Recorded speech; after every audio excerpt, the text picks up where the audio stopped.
What's up? It's Jordan, episode 13 or 14. I'm not actually sure what it is. I've been MIA for a little bit, but I've been getting my ass kicked by some tests.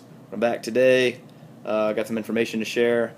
So I was talking to one of our professors, PhD guy. He's big into like cognitive behavior and obesity, nutrition, stuff like that. And we were just rapping about,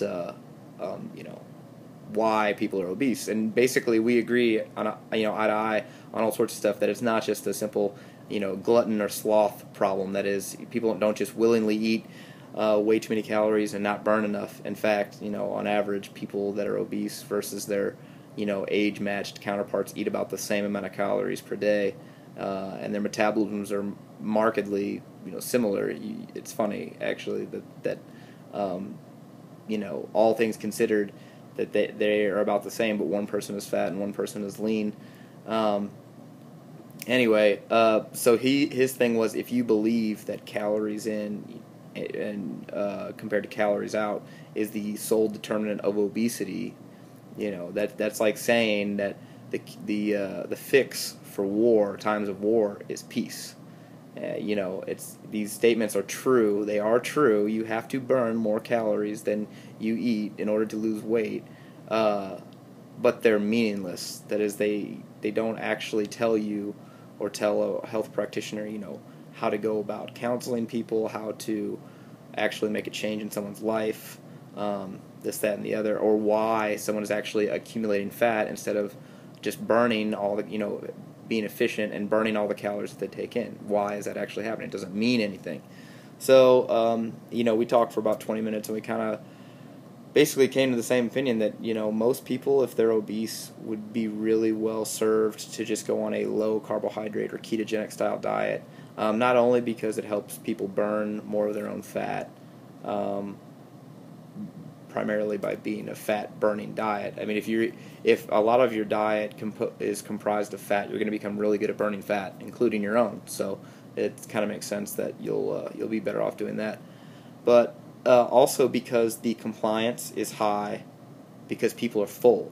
So one of the biggest problems with getting obese people to diet and stay on it and lose enough weight to actually kind of reverse some of their diseases of, that are reflective of them having obesity, is that they won't stay on the diet or lose enough weight on it because they're always hungry, and so they're going to have to overeat.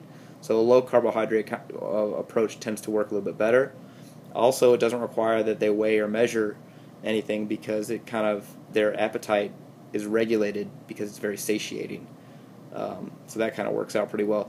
But something I didn't know, or maybe I did know at some point, but I forgot, a lot of these neurological signaling issues that this guy has done all his research in, on feeding and how it works, and timing and cognitive behavior, is essentially normalized when people go on a lower carbohydrate diet. Now, this isn't to say that everyone should be low carb all the time. This is to say, if you are obese or if you're having problems with accumulating body fat, that being low carb is probably a way to go. And I think now when I say low carbohydrate, I'm talking less than 50 grams a day of carbohydrates. And I think a lot of people say, "Oh yeah, I tried low carb and it didn't really work for me." And I'm sure there are people out there that it just does not work. But I would bet most people actually end up screwing it up pretty bad if they're not getting results. And the way people do that, they do too much fat, but not on the way of they're using too much olive oil, they're using too much butter.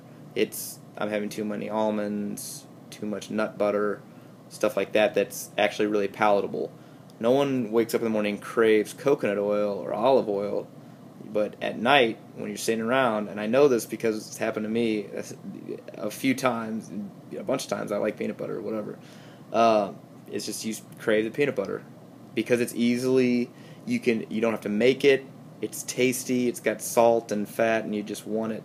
So, I would say most people that don't get results from their low carbohydrate diet,